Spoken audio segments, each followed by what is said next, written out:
Hello and welcome back to our channel. October മാസം എന്ന് പറയുന്ന മാസമാണ് പാസ്റ്റർ അപ്രീസിയേഷൻ മന്ത്.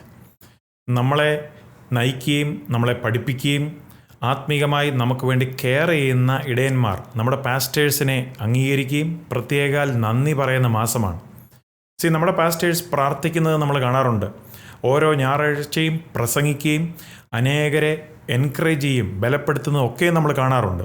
പക്ഷെ നമ്മൾ പലപ്പോഴും കാണാതെ പോകുന്നത് പാസ്റ്റേഴ്സായിട്ടുള്ളവർ വളരെ വൈകിയ രാത്രിയുടെ സമയങ്ങളിലും സിക്കായിട്ടുള്ളവരെ ഹോസ്പിറ്റലിൽ കാണാൻ പോകുന്നത്, പിന്നെ ഒറ്റയ്ക്കിരുന്ന് പ്രാർത്ഥനയിൽ മധ്യസ്ഥതയിൽ അനേകരെ വഹിച്ച് കരഞ്ഞ് പ്രാർത്ഥിക്കുന്നത്, പിന്നെ അനേക മണിക്കൂറുകൾ പ്രസംഗങ്ങളൊക്കെ പ്രിപ്പയർ ചെയ്യുവാൻ വേണ്ടി വേർതിരിക്കുന്നത്, സ്ട്രഗിൾ ചെയ്യുന്ന ബുദ്ധിമുട്ടിലൂടെ കടന്നു പോകുന്ന കുടുംബങ്ങളെ കൗൺസിൽ ചെയ്യുന്നത്, പിന്നെ ജനത്തിൻ്റെ ആത്മീകമായിട്ടുള്ള ഭാരങ്ങളെ വഹിച്ച് പ്രാർത്ഥിക്കുന്നത്, ഇതൊന്നും അനേകർ കാണാറില്ല. പാസ്റ്റേഴ്സ് അവർക്കുള്ളതെല്ലാം കൊടുത്തുകൊണ്ട് നമ്മളെ വഹിച്ചുകൊണ്ടും ഒക്കെയും പ്രാർത്ഥിക്കുന്നുണ്ട്. പക്ഷേ ഒരു ചോദ്യം, അവർക്ക് വേണ്ടി, പാസ്റ്റേഴ്സിന് വേണ്ടി ആർ പ്രാർത്ഥിക്കും? പാസ്റ്റേഴ്സിനെ മാനിക്കുകയും അവരെ ശക്തിപ്പെടുത്തുവാനും ഏറ്റവും ബെസ്റ്റായിട്ടുള്ള കാര്യം എന്താണെന്ന് ചോദിച്ചാൽ അവർക്ക് വേണ്ടി പ്രാർത്ഥിക്കുക. 1 തിമോത്തിയോസ് 2:2 തന്നെ പൗലോസ് ഓർപ്പിച്ചില്ലേ, രാജാക്കന്മാർക്ക് വേണ്ടിയും അധികാരത്തിലിരിക്കുന്ന ഏവർക്കും വേണ്ടിയും പ്രാർത്ഥിപ്പീൻ. എന്തുകൊണ്ടെന്നാൽ നാം അനുഗ്രഹിക്കപ്പെട്ട സമാധാനവും സ്വസ്ഥതയുമുള്ള ഒരു ദൈവിക ജീവിതം നമുക്ക് ജീവിക്കുവാൻ സാധിക്കും. അതുകൊണ്ട് ഇന്ന് നമുക്ക് ബോധപൂർവം ഇൻറ്റൻഷനലായിട്ട് നമ്മുടെ പാസ്റ്റേഴ്സിന് വേണ്ടി പ്രാർത്ഥിക്കാം. അത് ഈ ഒക്ടോബർ മാസം മാത്രമല്ല, ഈ വർഷത്തിലുടനീളം പ്രാർത്ഥിക്കുവാൻ ദൈവം നമ്മളെ ബലപ്പെടുത്തട്ടെ. എന്തുകൊണ്ടാണ് നമ്മുടെ പാസ്റ്ററിന് വേണ്ടി പ്രാർത്ഥിക്കേണ്ടത്? തൻ്റെ ലേഖനങ്ങളിൽ അപ്പോസ്തലനായ പൗലോസ് പല സ്ഥലങ്ങളിൽ ആവർത്തിച്ച് വിശ്വാസികളോട് ആവശ്യപ്പെട്ടു തനിക്ക് വേണ്ടി പ്രാർത്ഥിക്കണമെന്ന്. ഇത്രയും വലിയ അപ്പോസ്തലനായ പൗലോസ് അനേക സഭകൾ സ്ഥാപിക്കുകയും ലേഖനങ്ങൾ എഴുതിയ ആ മനുഷ്യൻ പ്രാർത്ഥനയുടെ സപ്പോർട്ട് വിശ്വാസികളിൽ നിന്ന് ചോദിച്ചെങ്കിൽ നമ്മുടെ പാസ്റ്റേഴ്സിന് വേണ്ടി എത്രയും അധികം നാം പ്രാർത്ഥിക്കണം. അമേരിക്കൻ പാസ്റ്ററായ ഗാർഡിനർ സ്പ്രിംഗ് ഒരിക്കൽ പറഞ്ഞു, സഭകൾ എപ്പോഴാണോ ശുശ്രൂഷിക്കുന്ന പാസ്റ്റേഴ്സിനു വേണ്ടി പ്രാർത്ഥന നിർത്തുന്നത്, പാസ്റ്റേഴ്സ് ആ സഭകൾക്ക് പിന്നീട് അനുഗ്രഹമാവില്ല.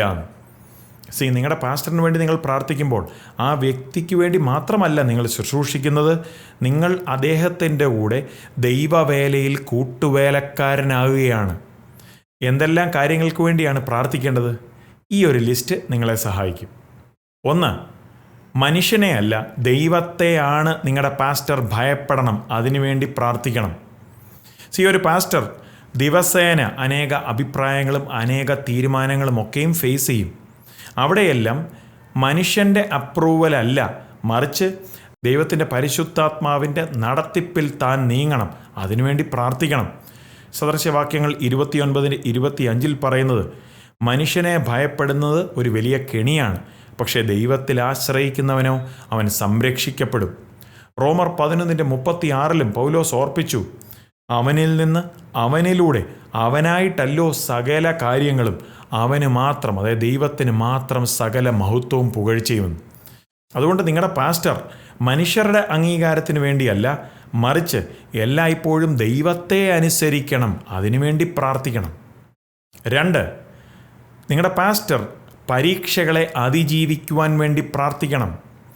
പാസ്റ്റേഴ്സും മനുഷ്യരാണ്, സൂപ്പർമെനൊന്നുമല്ല പാസ്റ്റേഴ്സ്. അവർക്കും നമ്മളേവരെ പോലെയും പരീക്ഷണങ്ങളും പ്രതികൂല സാഹചര്യങ്ങളും ഒക്കെയും അവരും നേരിടും. 1 യോഹന്നാൻ 2:16 യോഹന്നാൻ ഓർപ്പിച്ചല്ലോ, ജഡത്തിൻ്റെ മോഹം, കൺമോഹം, ജീവനത്തിൻ്റെ പ്രതാപം, ഇതിൽ നിന്നെല്ലാം വിട്ടൊഴിഞ്ഞിരിക്കണം. നിങ്ങളുടെ പാസ്റ്റർ താഴ്മയോടെ ദൈവത്താൽ സംരക്ഷിക്കപ്പെട്ട് പാപത്തെ അതിജീവിക്കുവാൻ ദൈവത്തിൻ്റെ കൃപ ലഭിക്കേണ്ടതിനായി പാസ്റ്ററിന് വേണ്ടി പ്രാർത്ഥിക്കണം. ലോകത്തെയല്ല, മറിച്ച് ക്രിസ്തുവിനെ അനുകരിക്കണം നിങ്ങളുടെ പാസ്റ്റർ, അതിനുവേണ്ടി പ്രാർത്ഥിക്കണം.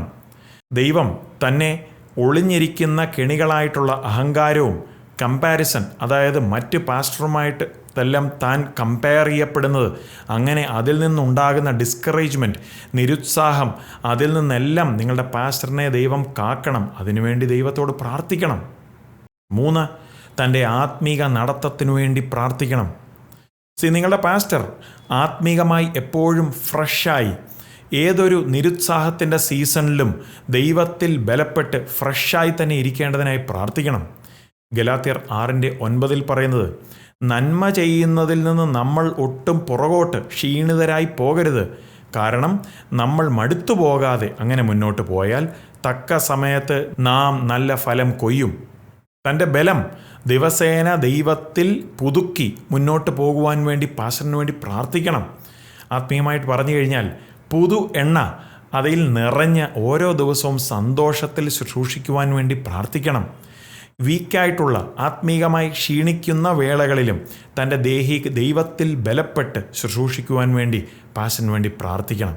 സങ്കീർത്തനം 16:11 തന്നെ പറയുന്നത്, നിന്റെ സാന്നിധ്യത്തിലല്ലയോ ആനന്ദത്തിൻ്റെ പരിപൂർണത. അതുകൊണ്ട് ആഴ്ചയിലെ ഓരോ ദിവസവും പ്രാർത്ഥിക്കുവാനായിട്ടുള്ള ഒരു സിമ്പിൾ ഗൈഡ് ലൈൻ: ഞായറാഴ്ച പാസ്റ്ററിൻ്റെ ആത്മീക ബലത്തിനും ശുശ്രൂഷയിലുള്ള സന്തോഷത്തിനു വേണ്ടിയും പ്രാർത്ഥിപ്പീൻ. തിങ്കളാഴ്ച ദൈവത്തോടൊപ്പമുള്ള തൻ്റെ വ്യക്തിപരമായ നടത്തത്തിനു വേണ്ടി പ്രാർത്ഥിക്കണം. ചൊവ്വാഴ്ച തൻ്റെ കുടുംബജീവിതം, തൻ്റെ ഭാര്യ, മക്കൾ, ആ കുടുംബജീവിതത്തിനു വേണ്ടി പ്രാർത്ഥിപ്പീൻ. ബുധനാഴ്ച താൻ സന്ദേശങ്ങളൊക്കെ പ്രിപ്പയർ ചെയ്യുമ്പോൾ ദൈവം തന്നെ നയിക്കേണ്ടതിനായി പ്രാർത്ഥിക്കണം. വ്യാഴാഴ്ച ഏത് തീരുമാനങ്ങളും ദൈവിക ജ്ഞാനത്തിലെടുക്കണം എന്ന് പ്രാർത്ഥിക്കണം. വെള്ളിയാഴ്ച തൻ്റെ ആരോഗ്യത്തിനും വിശ്രമത്തിനും വേണ്ടിയും പ്രാർത്ഥിക്കണം. ശനിയാഴ്ച ഞായറാഴ്ചത്തേക്കുള്ള സർവീസിന് വേണ്ടി ഒരുങ്ങേണ്ടതിനായി പാസ്റ്ററിന് വേണ്ടി പ്രാർത്ഥിക്കണം. ഇങ്ങനെ ഒരു സിമ്പിളായിട്ടുള്ള കൺസിസ്റ്റൻ്റായിട്ടുള്ള ഒരു പ്രാർത്ഥനയുടെ ഒരു റൂട്ടീൻ പാസ്റ്ററിൻ്റെ ജീവിതത്തെ അനുഗ്രഹിക്കും.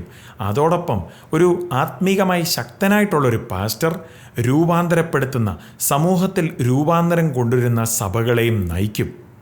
4, തൻ്റെ കുടുംബജീവിതത്തിന് വേണ്ടി പ്രാർത്ഥിക്കണം. ഓരോ വിശ്വസ്തനായിട്ടുള്ള ഒരു ഇടയൻ പാസ്റ്ററിൻ്റെയും പുറകിൽ ഒരു കുടുംബവുമുണ്ട്.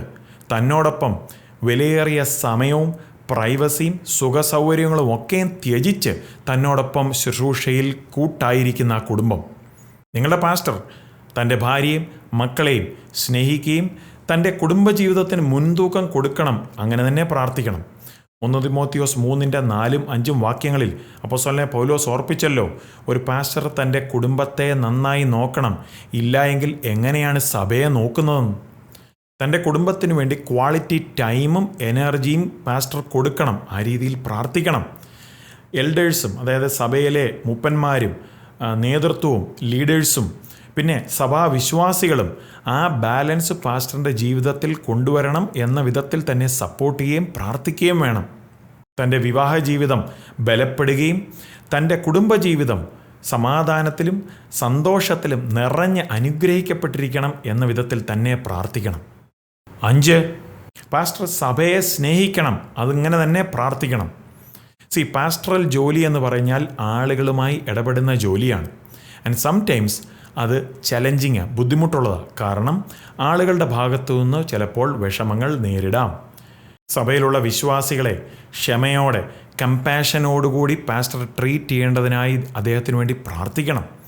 തൻ്റെ ഹൃദയം കയ്പും കൊണ്ട് നിറയാതെ കോൺഗ്രിഗേഷനെ, അതായത് ദൈവത്തിൻ്റെ സഭയെ ക്രിസ്തുവിൻ്റെ മണവാട്ടി എന്ന രീതിയിൽ തന്നെ സ്നേഹിക്കുവാൻ പ്രത്യേക ദൈവകൃപ തനിക്കുണ്ടാകേണ്ടതിനായി പാസ്റ്ററിന് വേണ്ടി പ്രാർത്ഥിക്കണം.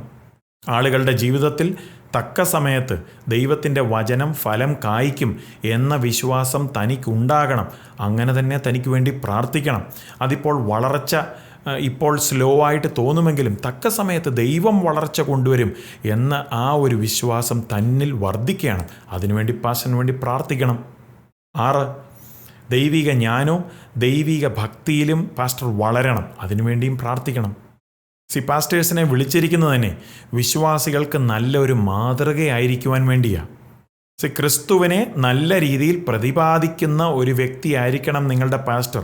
അത് എന്തെങ്കിലും തെറ്റുണ്ടായെങ്കിൽ തന്നെ പെട്ടെന്ന് തന്നെ ദൈവസന്നിധിയിൽ മാനസാന്തരപ്പെടുവാനും മറ്റുള്ളവരോട് തന്നെ ക്ഷമ ചോദിക്കുവാൻ വേണ്ടിയും, പിന്നെ ദേഷ്യപ്പെടുന്നതിൽ വളരെ സ്ലോ ആയി എന്നാൽ വിശുദ്ധിയിൽ വിശ്വസ്തനായിരിക്കണം. ഇതിനുവേണ്ടി എല്ലാം പാസ്റ്ററിന് വേണ്ടി പ്രാർത്ഥിക്കണം. പൗലോസ് തിമോത്തിയോസോട് ഓർപ്പിച്ചില്ലേ, 1 തിമോത്തിയോസ് 4:16 നിന്നെ തന്നെയും നിന്റെ ഉപദേശത്തെയും നീ സൂക്ഷിക്കണം. കാരണം അങ്ങനെ ചെയ്യുന്നതിലൂടെ നീ നിന്നെയും നിന്റെ കേൾവിക്കാരെയും നീ രക്ഷിക്കും. നിങ്ങളുടെ പാസ്റ്റർ തെറ്റായിട്ടുള്ള ഉപദേശത്തിൽ നിന്നും ധാർമ്മികമായിട്ടുള്ള കോംപ്രമൈസുകളിൽ നിന്നും ആത്മീകമായിട്ടുള്ള അഹങ്കാരത്തിൽ നിന്നും വിട്ടൊഴിഞ്ഞിരിക്കണം. അതിനുവേണ്ടി അദ്ദേഹത്തിന് വേണ്ടി പ്രാർത്ഥിക്കണം. 7, തൻ്റെ ആരോഗ്യത്തിനും ദൈവം തന്നെ കരുതേണ്ടതിനായിട്ടും പ്രാർത്ഥിക്കണം. മിനിസ്ട്രി എന്ന് പറഞ്ഞു കഴിഞ്ഞാൽ വളരെ ഡിമാൻഡിങ് ആണ്. ശാരീരികമായി, മാനസികമായി, ഇമോഷണലി വളരെയധികം ഡിമാൻഡിങ് ആണ്. ഓർക്കുന്നുണ്ടോ അപ്പോസ്തലനായ പൗലോസ് പറഞ്ഞത്? തൻ്റെ ശരീരത്തിൽ ഒരു ശൂലം താൻ അനുഭവിക്കുകയായിരുന്നു. തിമോത്തിയോസിനും ശാരീരികമായിട്ടുള്ള ചലഞ്ചസ്, പല പ്രശ്നങ്ങൾ താനും നേരിട്ടു. നിങ്ങളുടെ പാസ്റ്ററിന് നല്ല ആരോഗ്യവും നല്ല ശാരീരിക ബലവും പിന്നെ മനസ്സമാധാനവും കൊണ്ട് നിറയ്ക്കണമേ എന്ന് ദൈവത്തോട് പ്രാർത്ഥിക്കണം. നിങ്ങളുടെ പാസ്റ്ററിൻ്റെ ആവശ്യങ്ങളെ ദൈവം തൻ്റെ ധനത്തിനൊത്തവണ്ണം സമൃദ്ധിയായി നൽകിക്കൊടുക്കണം. അതിനുവേണ്ടിയൂടെ പ്രാർത്ഥിക്കണം. 8, താൻ ഇടപെടുന്ന റിലേഷൻഷിപ്സ്, ബന്ധങ്ങൾക്ക് വേണ്ടി പ്രാർത്ഥിക്കണം. നിങ്ങളുടെ പാസ്റ്ററിന് ദൈവിക സൗഹൃദ ബന്ധങ്ങളും സപ്പോർട്ട് ചെയ്യുന്ന ബന്ധങ്ങളും ഉണ്ടാവണം. അത് സഭയ്ക്കകത്താണേലും സഭയ്ക്ക് പുറത്താണേലും അങ്ങനെയുള്ള ബന്ധങ്ങൾ ഉണ്ടാകണം. അതിനുവേണ്ടി പ്രാർത്ഥിക്കണം. താൻ കല്യാണം കഴിച്ച വ്യക്തിയാണെങ്കിൽ താൻ തൻ്റെ ഭാര്യയെ ക്രിസ്തു സഭയെ സ്നേഹിച്ചതുപോലെ സ്നേഹിക്കണം എന്ന രീതിയിൽ പ്രാർത്ഥിക്കണം. തൻ്റെ കുടുംബത്തിൽ അവരൊരുമിച്ച് സന്തോഷത്തോടുകൂടി ദൈവവേല ചെയ്യുന്നു. അതിനുവേണ്ടി അവർക്ക് വേണ്ടി പ്രാർത്ഥിക്കണം. ആ കുടുംബത്തിന് വേണ്ടി പ്രാർത്ഥിക്കണം. തൻ്റെ ചുറ്റിനും ജ്ഞാനമുള്ള കൗൺസിലേഴ്സും വിശ്വസ്തതയുള്ള സുഹൃത്ത് ബന്ധങ്ങളും അങ്ങനെയുള്ളവരെയും കൊണ്ട് നിറയ്ക്കണം. അവർ തന്നെ വിശ്വാസത്തിൽ ബലപ്പെടുത്തുകയും താങ്ങുകയും ചെയ്യും. അതിനുവേണ്ടി തന്നെ പ്രാർത്ഥിക്കണം. 9, തൻ്റെ ശുശ്രൂഷയും തൻ്റെ പ്രസംഗത്തിന് വേണ്ടിയും പ്രാർത്ഥിക്കണം. എത്ര അനുഭവസ്ഥനാണേലും എത്ര കഴിവുള്ളൊരു വ്യക്തിയാണെങ്കിലും ഓരോ പാസ്റ്ററും പരിശുദ്ധാത്മാവിൽ വേണം ആശ്രയിക്കുവാൻ.